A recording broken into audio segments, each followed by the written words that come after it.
Halo semuanya, di video ini aku bakal jelasin materi tentang ekonomi sisi penawaran, termasuk bagaimana risiko mempengaruhi pemilihan aset, bagaimana inflasi mempengaruhi kekayaan, dan bagaimana permintaan penawaran rumah bekerja dalam ekonomi. Yuk kita mulai. Sebelum masuk ke ekonomi sisi penawaran, kita perlu pahami dulu bagaimana masyarakat mengambil keputusan dalam memilih aset. Di dunia nyata, setiap keputusan investasi selalu melibatkan risk atau risiko. Dalam buku dijelaskan bahwa individu umumnya bersifat risk averse, artinya mereka cenderung menghindari risiko dan memilih pendapatan yang pasti. Misalnya, ada dua surat berharga. Surat berharga A memberi pendapatan 5% dan surat berharga B memberi dua kemungkinan, 8% atau 2% dengan peluang yang sama. Secara hitungan, expected return keduanya sama-sama 5%. Tapi, karena surat A tanpa risiko, banyak orang akan memilih A. Namun, ketika potensi keuntungan surat B dinaikkan, misalnya 12% atau 2%, expected return-nya naik jadi 7%. Pada titik ini, banyak orang mulai mengambil risiko demi peluang keuntungan yang lebih besar. Jadi, intinya, seseorang mau menerima risiko yang lebih tinggi asal peluang keuntungannya juga meningkat. Kenyataannya, dunia penuh dengan ketidakpastian. Peminjaman bisa gagal bayar, biaya produksi bisa naik, perusahaan bisa bangkrut, dan pendapatan tidak selalu sesuai harapan. Semua kondisi ini menciptakan risiko. Bahkan obligasi pemerintah yang dianggap paling aman tetap memiliki risiko.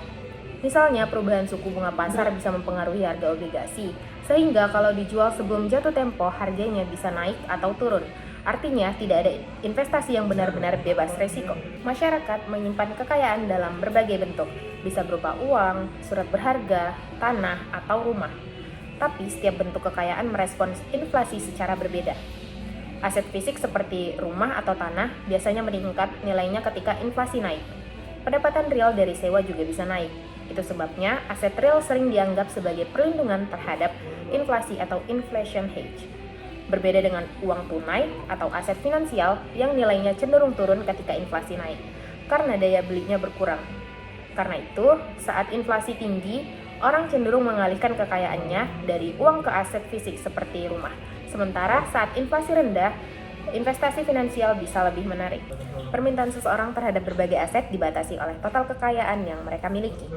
Dalam buku ini dijelaskan dengan rumus W sama dengan sigma PI AI, di mana W itu adalah total kekayaan, PI adalah harga aset PI, dan AI adalah jumlah aset yang dimiliki.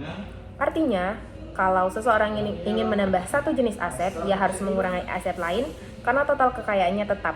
Misalnya, kalau seseorang mau membeli lebih banyak surat berharga, mungkin dia harus menjual sebagian tanahnya.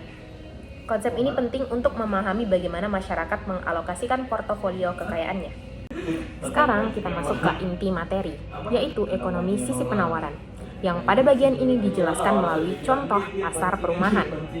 Kurva permintaan rumah menunjukkan hubungan antara harga rumah dan jumlah rumah yang diminta. Ada berbagai faktor yang mempengaruhi permintaan rumah, seperti tingkat sewa, tingkat bunga, dan perkiraan harga di masa depan.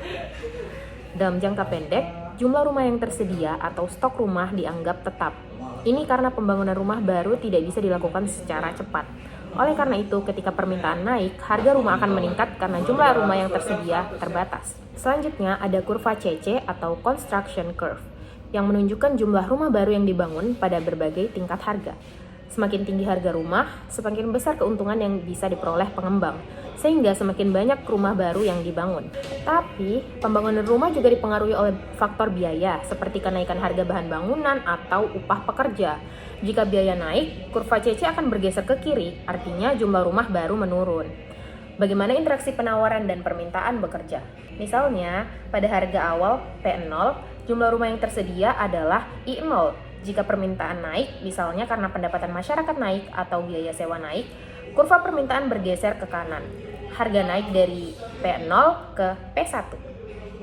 Kenaikan harga ini memberi sinyal kepada pengembang untuk membangun rumah baru, maka jumlah rumah baru meningkat dari I0 menjadi I1.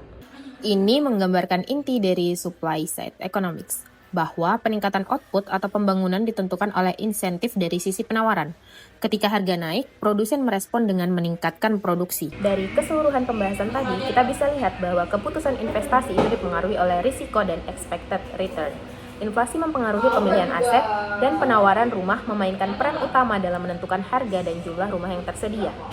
Konsep-konsep ini penting untuk memahami bagaimana ekonomi berfungsi dari sisi penawaran. Semoga penjelasan ini membantu dan mudah dipahami. Terima kasih sudah menonton. Bye-bye!